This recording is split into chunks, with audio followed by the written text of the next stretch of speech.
Sahana vavatu, sahano bhunaktu, sahaviryan karavavahayi, tejasvinavadhitamastu ma vidvishavahayi. Om Shanti Shanti Shanti. Get that up. Here it is. Narayanam namaskritya naram chaiva narottamam devim saraswatim chaiva tato jayamudirayet. Welcome back. We continue our study of the section known as Vidura Niti. These are Vidura's teachings to the blind king Dhritarashtra, who, as you remember from prior classes, he couldn't sleep. Sounds familiar? So he had a lot on his mind, for obvious reasons, anticipating the death of his 100 sons. Being sleepless, he called for Vidura, his younger half-brother and minister, and sought Vidura's advice. Not so much seeking Vidura's advice as seeking Vidura's comfort. The time for advice is over. The war is about to take place. The die has been cast, as they say. So time for advice is over. In fact, Vidura tried strenuously to change Dhritarashtra's mind about the war and was unable to do that. So what ensues is not so much advice as it is words of comfort. Vidura began by teaching some very wonderful Vedantic teachings to the blind king. I wonder, just an observation, he began with Vedantic teachings and then he shifted to more teachings about Dharma. I wonder if Vidura was not, I wonder if Dhritarashtra was not following the Vedantic teachings. You don't really get a sense of that at all. Possible. Anyway, so Vidura then begins sharing some wonderful teachings on Dharma to Dhritarashtra. And I'll just make an observation. This section is famous for those teachings on Dharma. Some portions of the Mahabharata are famous for their teachings on Vedanta, like Bhagavad Gita, like Sanat Sujatiya, which we're going to see beginning next week, I believe. But other sections of Mahabharata have become truly famous and loved for their wonderful teachings on Dharma, including this section called Vidura Niti. So, last class we saw Vidura was relaying the story about the Rishi Atreya, the great Rishi who took the form of a swan and gave some wonderful teachings of Dharma to some deities known as Sadhyas. Today we'll come to the last portion of Vidura Niti, which is a section dealing with family. Interesting that it should take that form. We'll discuss the significance of it in just a moment. Let's begin. Dhritarashtra uvacha, Dhritarashtra uvacha. All right. We're in a longer meter here.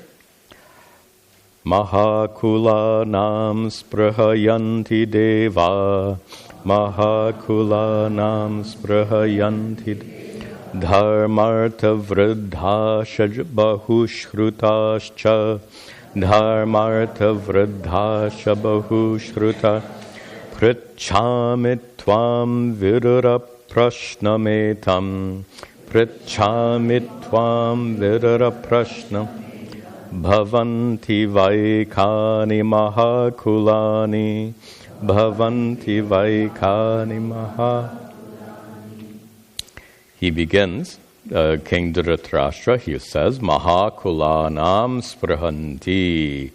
They long for, they have great value for Mahakulanam, for great families. Mahakula, great family. Not necessarily a big family. Mahakula could mean big family, but that's not the sense as we continue.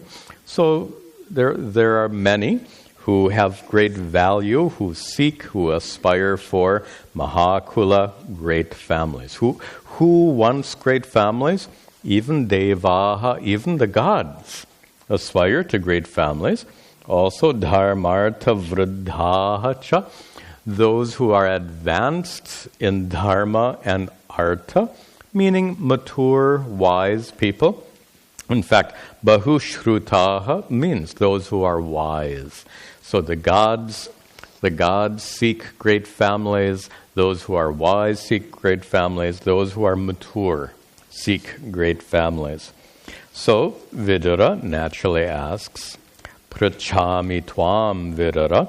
O Vidura, Prachami Tvam. I ask you, Etam Prashnam. I ask you this question. And what is the question? Kani Bhavanti Mahakulani.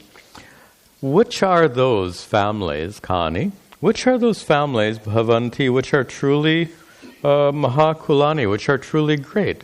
Which families are truly great? What makes a family truly great? Now, excuse me. It's important to reflect on the context. Why would Dhritarashtra be asking this question? Remember the context. He is sleepless. Vidura is spending a lot of time with him, and he has this opportunity to, the American expression, to get something off his chest. I think so. Because, no doubt, the king Dhritarashtra is deeply concerned about his family. Wouldn't you be if your oldest son was like Duryodhana? You'd be concerned too. Or you had a son like Dushasana, who took Draupadi's dress. Can you imagine if this is your family? But not only that, but King Dhritarashtra knows full well he has made some decisions which were not appropriate. His decisions have directly led to the war. Dhritarashtra could have avoided the war. He chose not to, because his eldest son Duryodhana was, if you pardon the expression, hell-bent on going to war.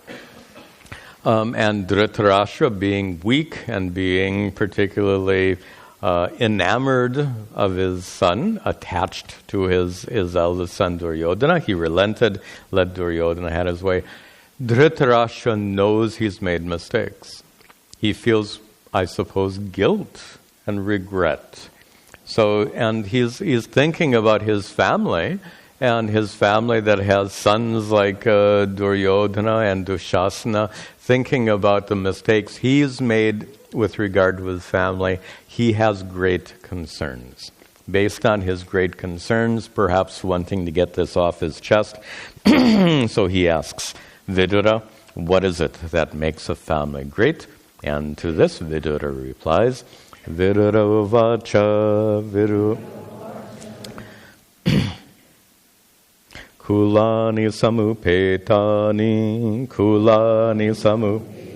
gobih purushato shvataha gobih purushato kula sankyam na gacchanti kula sankyam na yani hinani vrittataha yani.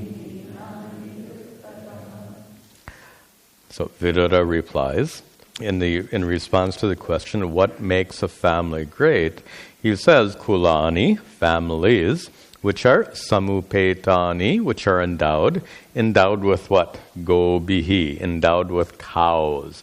In ancient times, your fortune was measured not by your portfolio, or whatever, you know what they are. Anyway, whatever your financial plans are, your wealth in ancient time was mostly land and cows. So, kulani, families, which are samupetani, endowed with gobihi, many cows, purushataha, many servants, and ashwataha, many horses. So endowed with all of these riches. So families endowed with all of these riches. Huh? Is that what makes a family great? He says in the last line, Yani, those families, hinani vrittataha, if those families, vrittataha, due to the conduct of those families, due to the behavior of those families, if those families are hina. Hina means lowly. By their conduct, by their behavior, if the families are lowly specifically in the sense of not following dharma. If those families are hina, if those families have failed to follow dharma, then nagachanti kula sankyam. Then they are, it's a nice idiom. To translate an idiom from one language into another is tricky. So try this. They are not counted amongst the great families. Literally, it doesn't say that, but it's an idiom. So to try to get the idiom for you, those families, even though they are endowed with tremendous wealth, if those families are lowly in the sense of not following dharma, then those families are nagachanti kula sankhyanam. Literally, it says they don't go into the families. That's literally what it means, but it's an idiom. Those families are not counted amongst the great families. Vidura finishes this idea with the next line. Vritatastvavihinani vritatastvavihi kulan yalpadhananyapi kulan yalpadhanan kula sankyam tu gachanti kula sankyam tu gachanti karshanti cha mahad yashaha karshanti cha mahad yashaha. In the second line, kulani alpa dhanani api. Api, even if kulani, some families, even if families are alpa dhanani, have very little wealth. This is contrasting with the prior verse. The prior verse talked of families with great wealth. This verse talks about families with alpadhana, with very little wealth. He says, even if those families have very little wealth, in the second line. In the first line, he says, vrittaha tu, but vrittataha, according to their behavior, by their conduct, they are avahinani, not lowly. It's a double negative. Not lonely means they are high. High in the sense of following dharma. They are very righteous, dharmic families. So here he says, even if they are very poor, even if they lack any particular kind of wealth, but by their conduct, those families that demonstrate themselves to be high in a sense of following dharma, being very righteous, then he says, tu gachanti, those families in particular, kula sankyam, they are counted amongst the high families. Not only that, but karshanticha, and they attract to themselves mahat yashaha, great fame. They become famous. Notice the contrast. He says in the prior verse, a family even endowed with great wealth, if their conduct suffers according to dharma, they are considered lowly, not counted among the great families. Contrasted with those families who, even if they lack wealth, if their behavior of all the family members is righteous, then those families are counted amongst the great families. Now, this addresses an issue which was no doubt important to Dhritarashtra and in ancient times, but it's equally important today, and it's a problem. And the problem is, I guess, best expressed by saying, when people say, what will they think? You know that expression? What will they think? if we live in this small 3-bedroom house, what will they think? Who is they, first of all? You know very well who is they. They is, first of all, your relatives. They is your colleagues, co-workers. They is your neighbors. They is your friends. They are your friends, whoever it is.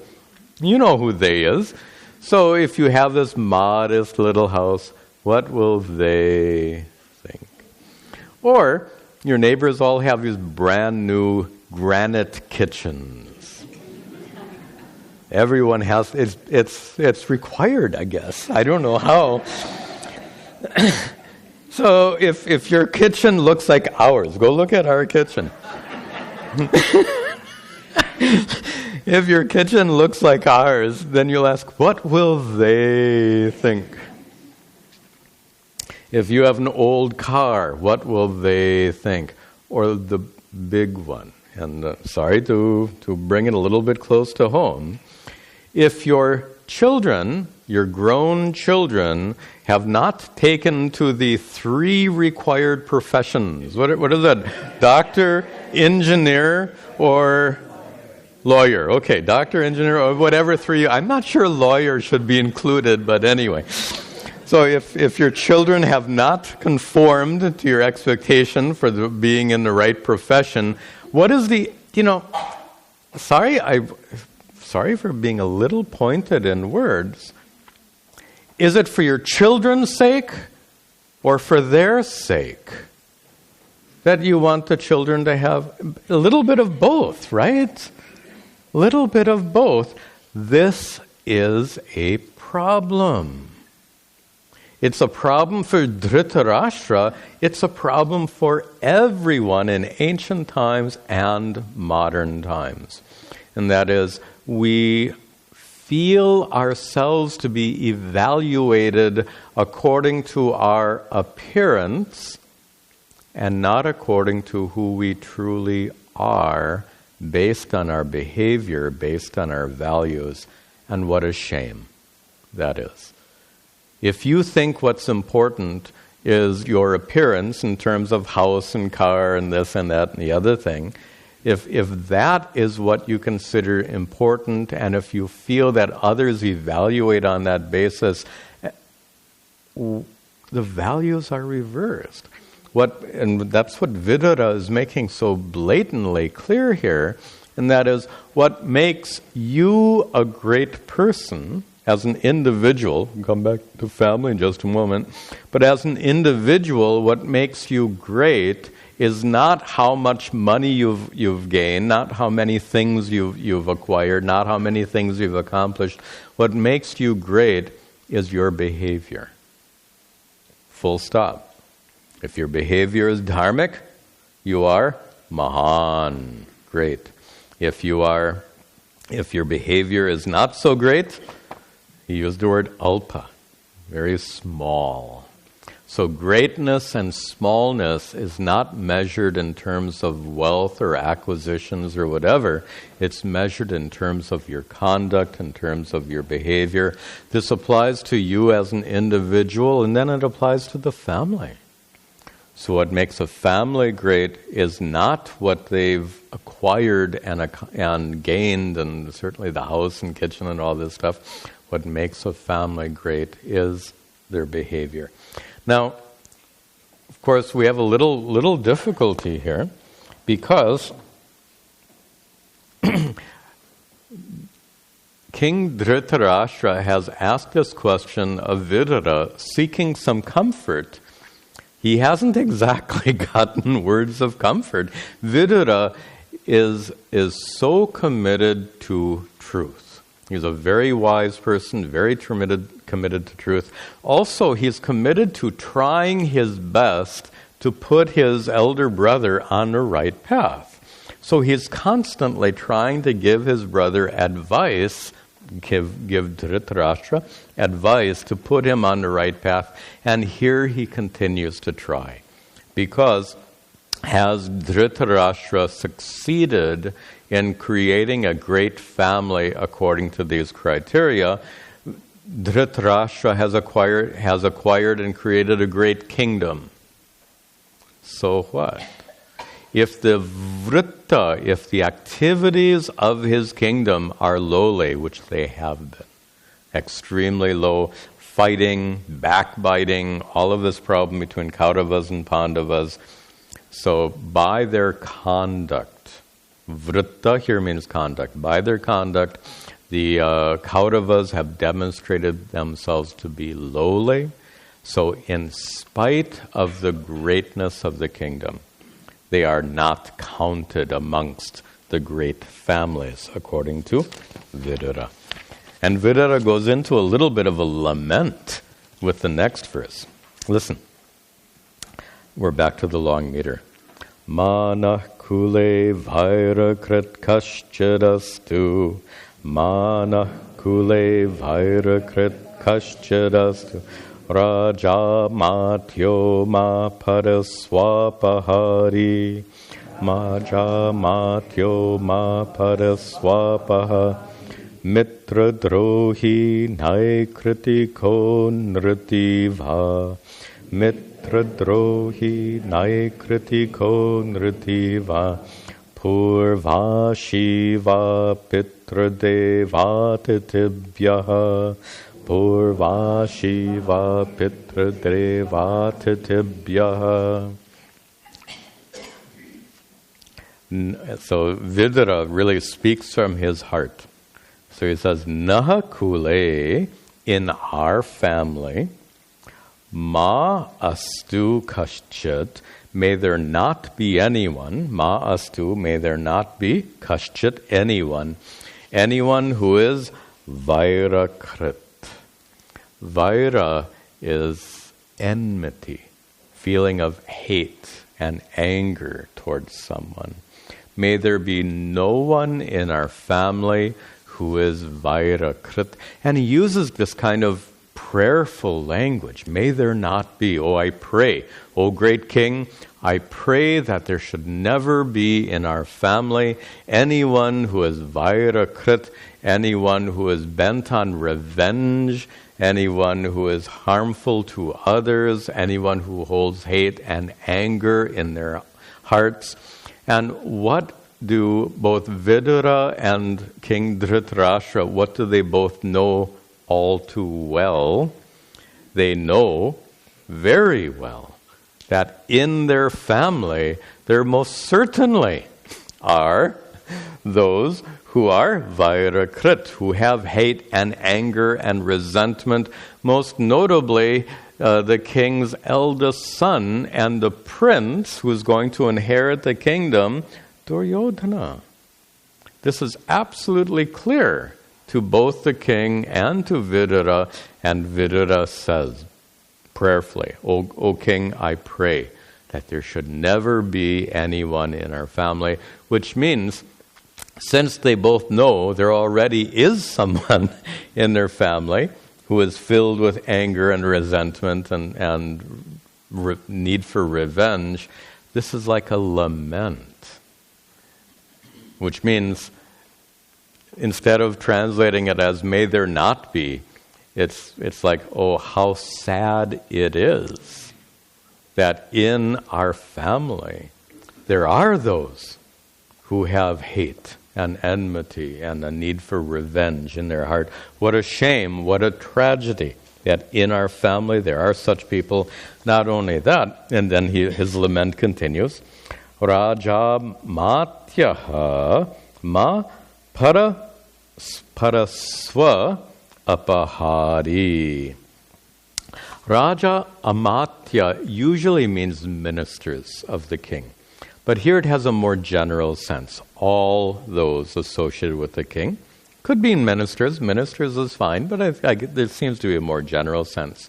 So Raja amatyaha, the ministers and advisors and all those associated with the king, Vidura prays, ma apahari paraswa. May they never What is the word? Apahari. Apahari means to grasp away, to steal. May they never steal paraswa, another person's possessions. May all those associated with the king never steal another's possessions. Well, wait a minute. What happened to the Pandavas' kingdom? Robbed away through a rigged dice game, as you all remember the story. So they have been robbed away, not only that, robbed of 12 years of their life through exile. They have been robbed, the Pandavas have been robbed through being sent into exile. They've been robbed of their kingdom. And here Duryodhana says, may there never be any such people in our life who would rob the wealth of another. Again, both Vidura and Dhritarashtra, they both know that problem already exists in the family, so it really is a lament. Vidura laments how terrible it is, how tragic it is, that in our family there are those who have robbed away another's property. And then he continues, Mitra drohi naikritika anritiva purva. Well, let me take that much. So, and that word ma. Ma. By the way, there's several ma's in Sanskrit. One, of course, is mother. This one is not that mother. That one. Ma can also mean mom, me, and this is not that one either. This ma is na, as a command. So may there not be is the sense of this ma. So may there not be.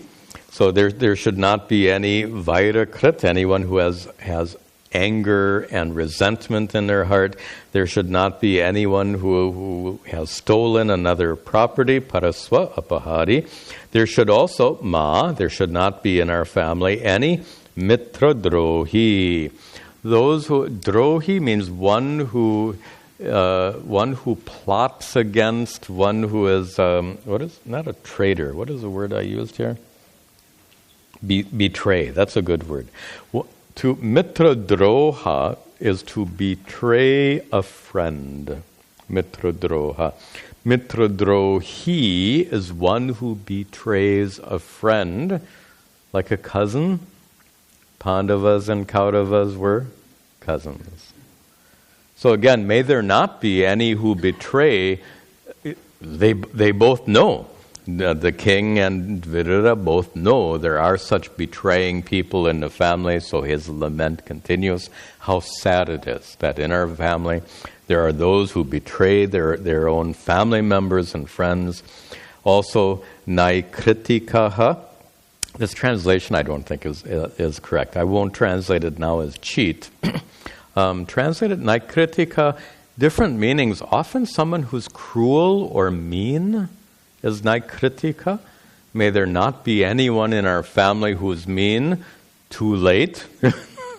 So once again, the lament continues. And anriti, one who is untruthful, one who lies. And this whole verse is a lament. Vidura says, may there not be anyone in our family who's like this, but they both know those people are already there, so it's a lament. What a shame that in our family there are such people. And finally he says, more culturally, Purva Shiva Pitra Deva Atitibhyaha. May there not be anyone in our family who is Purva Ashin, one who eats Purva first, before. One who eats before whom? Pitra, ancestors, Deva, the gods, and Atitibhyaha, before guests. What is he saying? May there not be anyone in our family who eats before the ancestors. There were rituals that were supposed to be performed in which the ancestors were worshipped first before eating a meal. Also Deva, the gods are worshipped first. In fact, in some of your homes, there's a tradition of offering food at the altar before bringing it to your dining room. It's a wonderful tradition. So the food is offered to the gods before taking it, and also atitibhyaha, to guests, to serve guests. And we'll talk more about guests a little bit later in this section.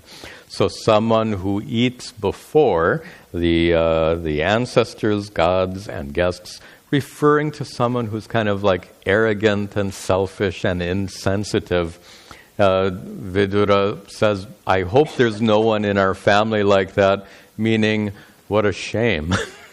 There are those in our family who is like that. So Vidura's lament about the sad state of their family. Now, he continues in the short meter. Trenani bhumirudakam, Trenani bhumirudakam, Vakchaturti chasunrata, Vakchaturti chasun, Satam etani geheshu, Satam etani, No chidyante kadachana, No chidyante kadachana.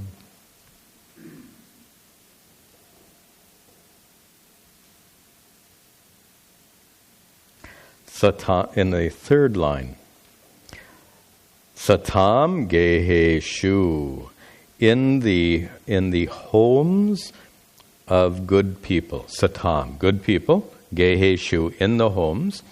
In the homes of good people, etani, these things, na uchidyante, are never neglected. They're never lacking.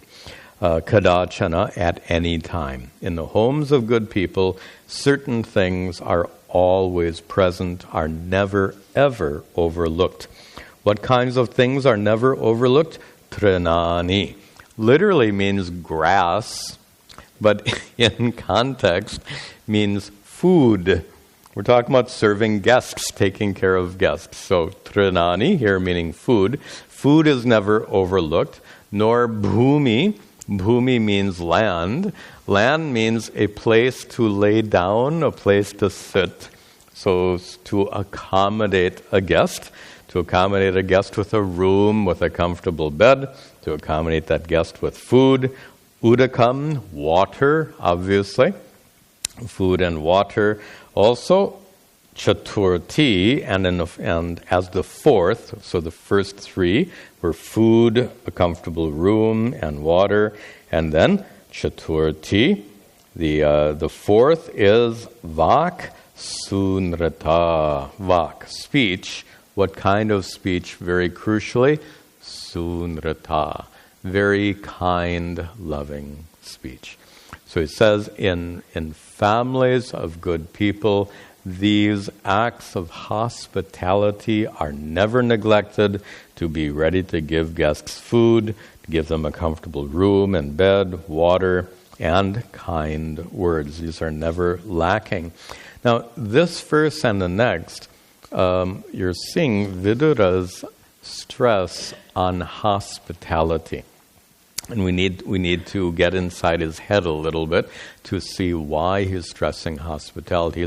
The context is we're talking about what makes a family great.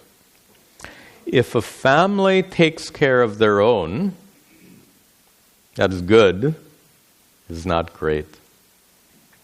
Families must take care of their own family. That's dharma. But that is the minimum requirement. Minimum requirement is like a student who gets a C on an examination. If you're raising children and they come home with C's on their papers, will you think that's okay? It's passing, but you won't think that's so great because it's a minimum requirement. So families that take care of their own are barely fulfilling the minimum requirement. Here, a good family takes care of their own. A great family takes care of others beyond the boundaries of your family.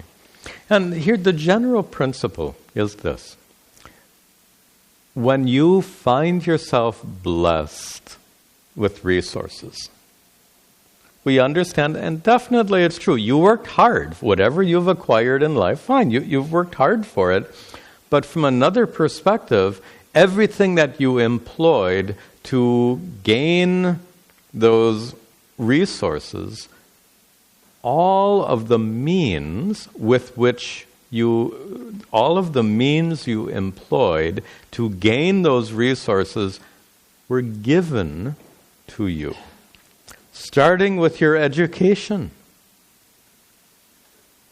You were given education. You were sent to school and teachers educated you. You were given this. This is a gift. Did you have to go to the library and figure it all out for yourself? You didn't. You were almost force-fed, especially when we're younger. We're force-fed all of this education. Because of this education, perhaps you've been able to acquire a lot of resources. If you have good values, you've got those good values from your parents. If you've done well in business or in your profession, you've been given so many opportunities that come, at least in part, due to Ishvara Anugraha, God's grace. So the point is, whatever resources we've acquired in life, we've acquired with the help of others, with God's grace and the help of so many others. So, doesn't that come with a responsibility when we have been given so much? Don't we bear a responsibility to give to others? Very simple reasoning. When we have been the benefactors of the other one, when we have been the recipients of so much given to us, we have a moral, ethical, dharmic responsibility to give back, to give to others.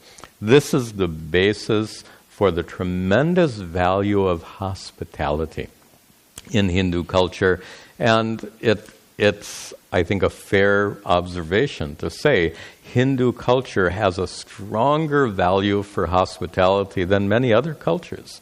American culture is not quite the same.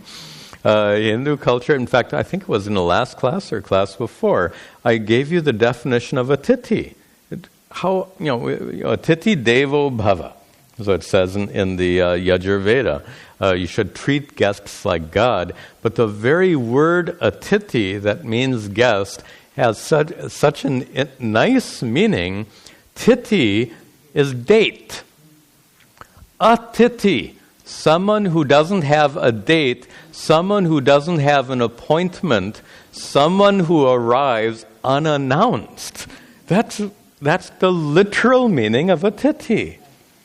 And then it says atiti devo bhava.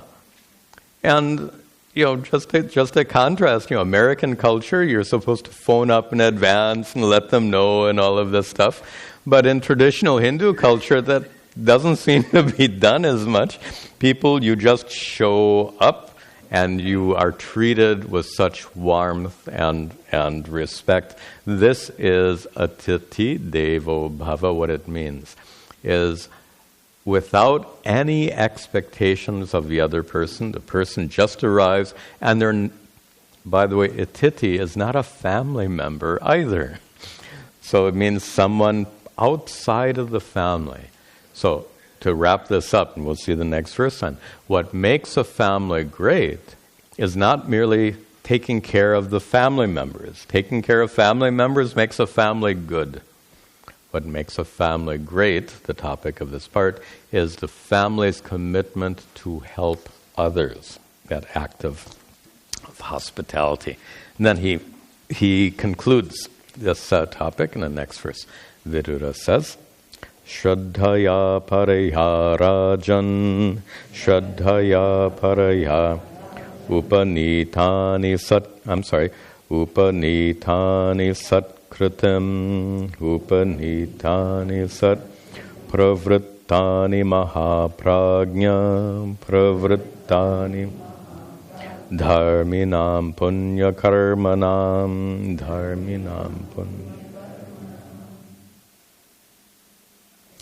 Dharminam punya karmanam. Continuing the prior topic, talking about geheshu, in the homes, dharminam, of those who are righteous, punya karmanam, of those who do good deeds, punya karma.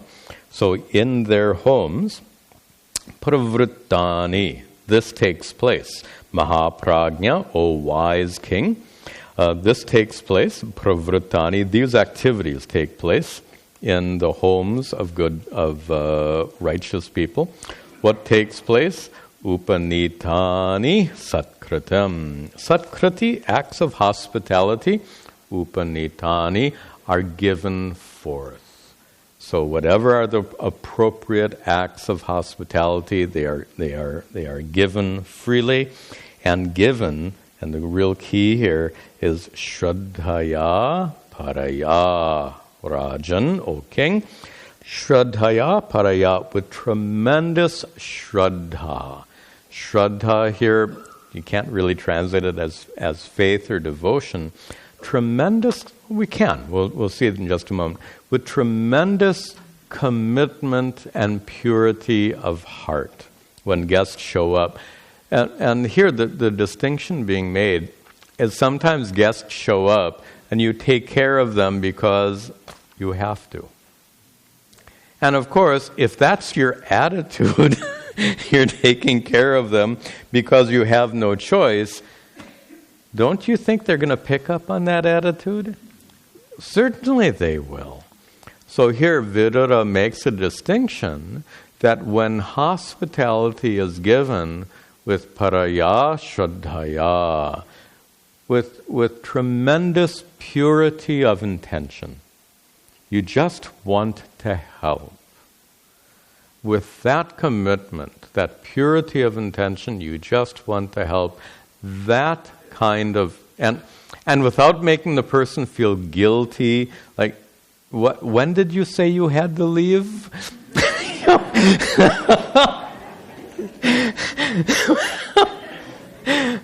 And, this, maybe that's what Vidura is addressing here. So if your commitment is really to take care of the other person, then it's not important when they leave. What is important is that you should help them as much as you can. This is the tremendous hospitality that is described here. All right. Just a quick comment before we move to the last topic here. To this day, I have such fond memories of my first visit to India. Always the first, for someone who's not born in the country, the first visit is always something else. And mine was extraordinarily positive. 1986, long ago, and I went, and I was all over the country on trains, on buses, and just roughing it. I was younger and ready for all of that. And I had friends there, and I was doing all different things, sometimes with Pujya Swamiji, sometimes with other students and friends. And one of my fondest memories was the kindness and hospitality shown to me, a young Westerner, in those days, with a beard and blue jeans. There we go. That was me. T-shirt, jeans, and a beard. And I can't tell you the kind of care and hospitality that I received. And to use an American expression, it blew me away. It was just so warm and caring and overwhelming. This is such a deeply rooted value in the culture. As we observed before, it comes right from Yajurveda, Atiti Devo Bhava. It makes it very clear, and that value is so deeply rooted, even in spite of the massive changes the country has undergone in the last decades. That value continues to be there in an extremely powerful way. And we see that value then, those of you who came from India here, you brought that value with you. It's just absolutely wonderful. And just a personal comment there. Okay, last topic.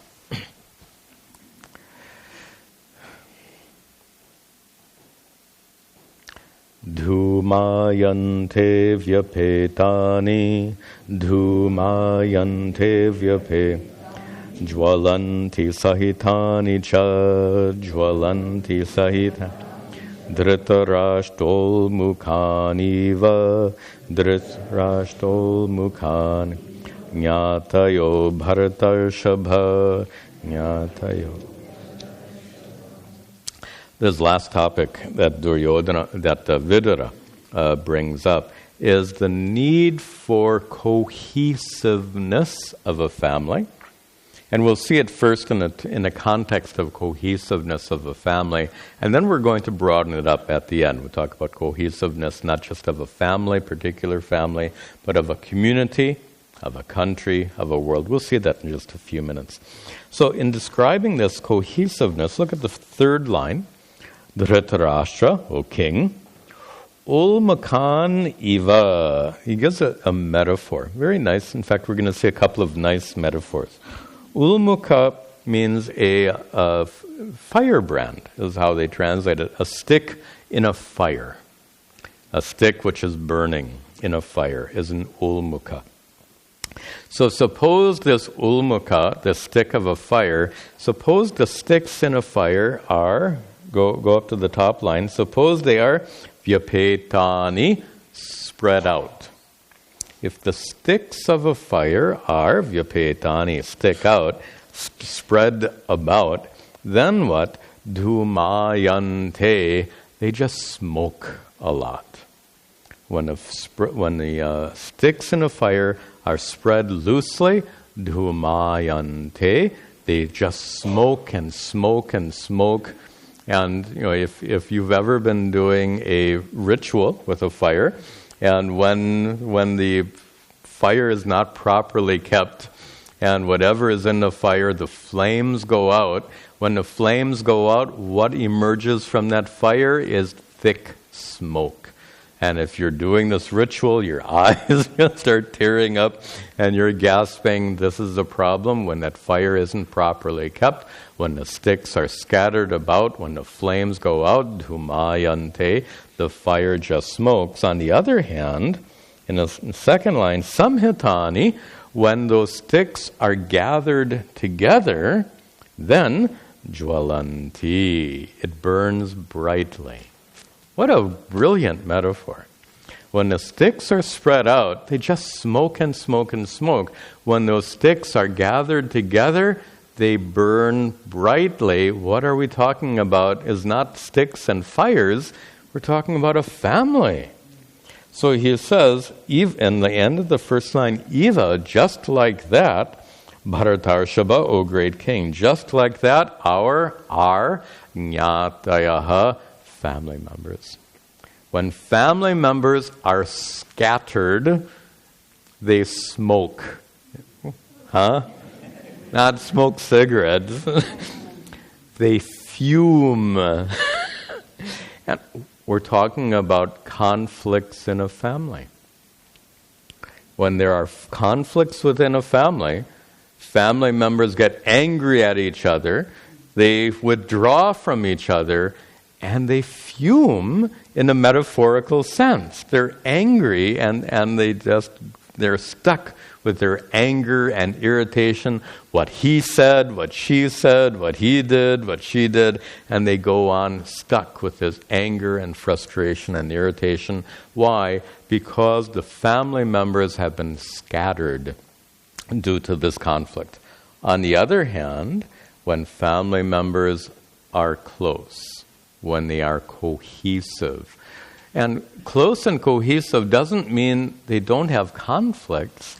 It means they've resolved those conflicts. That's the key. Everyone has conflicts. Who doesn't have conflicts? Every person, every family, every community, wherever there are people, there are conflicts. What can we do? That's human nature. So the issue here is the ability to resolve those conflicts. When family members resolve the conflicts, they gather together and jwalanti, they burn brightly, which means they're glorious. That is the great family. So Vidura gives this wonderful metaphor. And And burning brightly, just to interest the metaphor, burning brightly suggests being a benefit to others.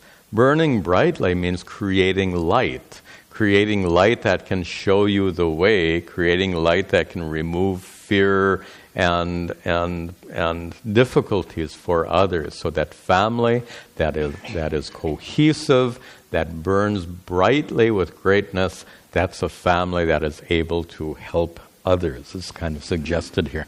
Then Vidura gives a similar but different example. He says, and we're back to the longer meter.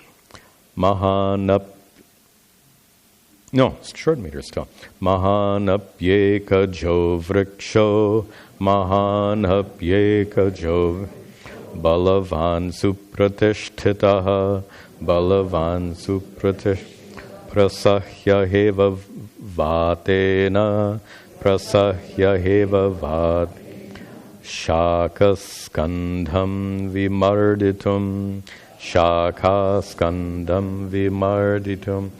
So first metaphor was that of a fire. Second is that of vriksha, tree. So suppose there is a vriksha, a tree in the first line, a tree which is mahan. It is a mighty tree. It is a huge tree. It is, in the second line, balavan, very strong.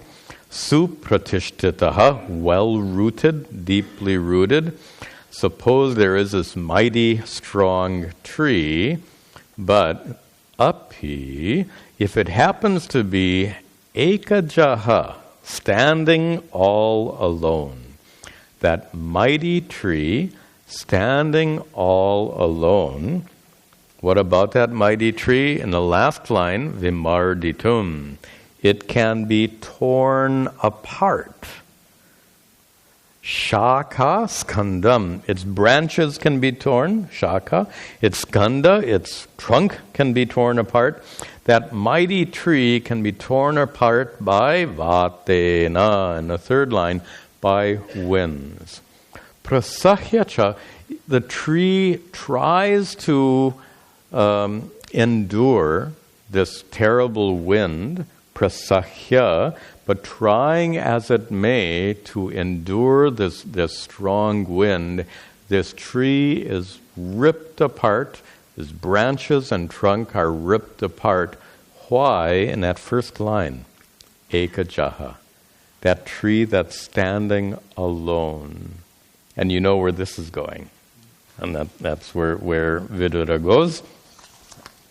He says, Ataye sahita vrikshaha, ataye sahita sanghasha supratishtitaha, sanghasha supratisht tehi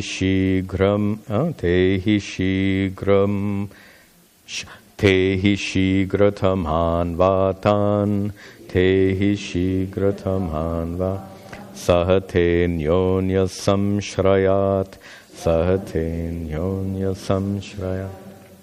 Ata, but now on the other hand, ye vrikshaha, those trees who are sahitaha, standing together, sangashaha, in a group, in a cluster. Those trees which are supratishthitaha, which are well-rooted, which are strong, like the single tree was strong and well-rooted, in the same way this cluster of trees, each of those trees is similarly supratishthitaha, well-rooted. But these trees are sangashaha, sahitaha, they are growing together, standing together in a cluster. Te, those trees, sahante, can endure. Can endure what? Vatan, winds. What kind of winds? Shigrataman, the strongest of winds, the most violent of winds. Those trees growing in a cluster, they can endure. Why? Anyonya samshrayat, because they take support from each other. Anyonya, from each other's, samshrayat, because of that support. Because of these trees gaining support from each other, they can endure the strongest wind. Beautiful metaphors. This is why this Vidura Niti is so famous, for metaphors like this. The metaphor like the fire we just saw, the metaphor of the trees that we just saw. These metaphors so vividly describe the human condition. When the sticks are scattered, they smoke and make you cry. When the sticks are gathered together in the fire, it burns brightly. When a tree is standing alone, it gets knocked down by the storm. When the trees grow in a cluster, they stand strong. What nice metaphors for what happens, and what happens not just in families. In families, obviously. But the message here can be extended beyond a family. How about a community? When a community comes together, there is so much strength in that. I'll give you just a silly example. Many times, there's been an example of some Hindu symbol being abused in this country. This has happened many times. There's one story, but God knows why, somebody decided to print Hindu deities on toilet seats. This happened about 5-10 years ago. Other examples, Hindu deities on shoes, and then most recently, Hindu deities on floor mats, like what you'd have in front of your home. Okay, so, and in fact, there was a big thing. So Amazon.com, you can buy a floor mat, an entrance mat, with a Hindu deity, which means on your way into the house, what do? You wipe your feet on, but, and why would somebody design that floor mat? Well, they think it looks cool, and that's fine. Okay, they think it looks cool. Not appreciating the symbolism and the problem of it. Now, why am I bringing this to your attention? Well, plenty of Hindus seem to be using this social media.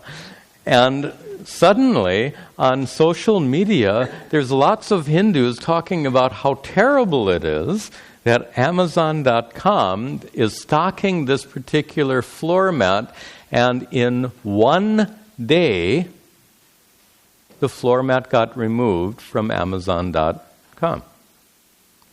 Now, this is an example of the strength of a community that acts in unison. There were so many voices speaking up. Imagine if one lone Hindu calls up Amazon.com and says, "I don't like your floor mat," and hangs up. And that's it. What do you think Amazon will do? They'll absolutely ignore it. But the fact that it was removed, I'm not sure if it was in a day or 2 days, extremely rapid was their response. Why would Amazon act so quickly? Because of the outpouring of complaints. So this is what happens when a community is scattered. That community can be abused. When a community is cohesive, sticks together, has a common focus, common goals, that community is very strong. That applies not only to, so it applies to a family, applies to a community. Can you take the next step? Applies to a country. And this is kind of a crucial time to be talking about this at a time of massive divisiveness in this country. It reminds me of a time. Some of you were in this country in the late 60s. I haven't heard many people talk about it, but it was a time of tremendous divisiveness also in the 1960s, because the youth culture was protesting this one, and all of it, and the conventional culture was very much against it. This is in the 70s, things started to change. The divisiveness started to go away. But in the late 60s, this divisiveness was so strong. I'll just give you a personal example. So in those days, I was the typical hippie-looking guy with the long hair and the torn jeans and all of this. I'm out on the street in I think I didn't have a car. I was hitchhiking someplace, as youngsters used to do in those days. And a car drove by and threw a beer can at me. Seriously. Why? Because I was this long hair looking hippie guy, and whoever was in the car was very much against. And of course, what would if I had a chance, I would pick up that beer can and throw it back. Because that was the kind of divisiveness in this country in the late 1960s. And as far as it looks to me, like this country has not seen so much divisiveness from the 1960s, late 60s to today. So you see that kind of divisiveness today. You see factions of people who think, oh, they're wrong. No, they're wrong. They're idiots. No, they're idiots. That divisiveness is so harmful. It's like a disease or illness. It's really sad. It's really unfortunate. And what is the message of Vidura? To the extent that we as citizens of this country, to the extent that we are splintered along political lines, Democrat, Republican, splintered around social lines, progressive and conservative, splintered along all these religious lines, all of this. My gosh, this divisiveness really pulls the country down. I'm telling you what you already know, but these verses really make it stand out. To the extent that this divisiveness continues to afflict this country is weakened by all of that. Conversely, to the extent that this country can recover from this divisiveness, as it will, that tremendous divisiveness in the late 60s was gone by the mid-70s. So in the mid-60s, you had these two camps. One was for the Vietnam War. The other was against the Vietnam War. And by the mid-70s, everyone was against the Vietnam War. And the war came to an end. Most people. I'm just making the point that the divisiveness grew and then got resolved.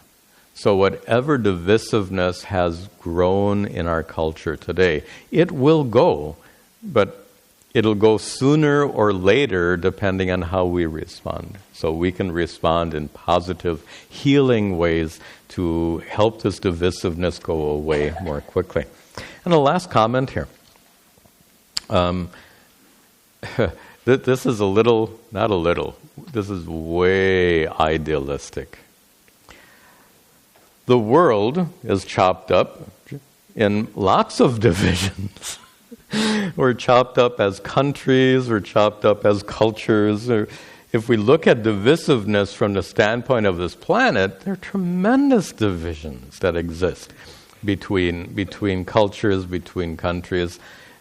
And yes, we know that in the last several decades that we've become more of a global culture, but not that much. There's still tremendous divisions and mistrust amongst different countries, amongst different ethnicities, etc. And just imagine to draw upon Vidura's beautiful vision of the embers of a fire drawn together, shining so brightly, or trees clustered together, growing strong and absolutely immune to violent winds. Imagine a time when the divisions that separate cultures, countries, ethnicities, imagine what would happen. Imagine what this world would be capable of. It's mind-blowing if you think about it. In spite of our divisiveness, we managed to do some pretty good things. Imagine if countries didn't, just one last comment. Imagine if countries didn't have to worry about defense. This country spends probably roughly a quarter of your tax dollars is spent on defense. Maybe more. And that's true in Russia. That's true in Europe. That's true in India. A lot of money is spent on defense. Imagine if there was no need whatsoever to spend this money on defense. All of that money could be diverted for the welfare of the society. This is just to demonstrate in some very more concrete ways the problem of divisiveness, whether it's at the level of the family, community, or country, or world, and what arises if we overcome that divisiveness and find this cohesiveness to be together as one people. It was a very beautiful vision of Vidura. And with this, our current section, Vidura Niti, comes to an end. When we meet next week, the next section, by another famous section, maybe you have heard of the Sonnet Sujatiya. If you haven't heard about it, you'll hear about it next week. It's a famous section. It's famous in the sense that it's studied independently of the Mahabharata. As the Bhagavad Gita gets studied independently, as Vidura Niti gets studied independently, in the same way, the Sonnet Sujatiya is studied independently. We'll see it properly in our next class. And a couple of quick announcements to conclude today. Tomorrow, Sunday, at 11 o'clock, we have our program for teens. At 11 also is a Gita at Work study group. You are welcome to join. At 5 p.m. is a mindful movement and meditation session. At 6:15 is a question-answer session I'll conduct, Satsanga. I'll just mention briefly, we'll be celebrating Mahashivratri in 2 weeks. So instead of our Mahabharata class, we'll have a Shivaratri celebration 2 weeks. I'll mention also that our website has been down for over a week. It's getting back together, but much of its content is still missing. So if you're having some problems with the website, be patient. Volunteers are working hard to get that all fixed up again. The library will be open after class. We'll conclude with our prayers.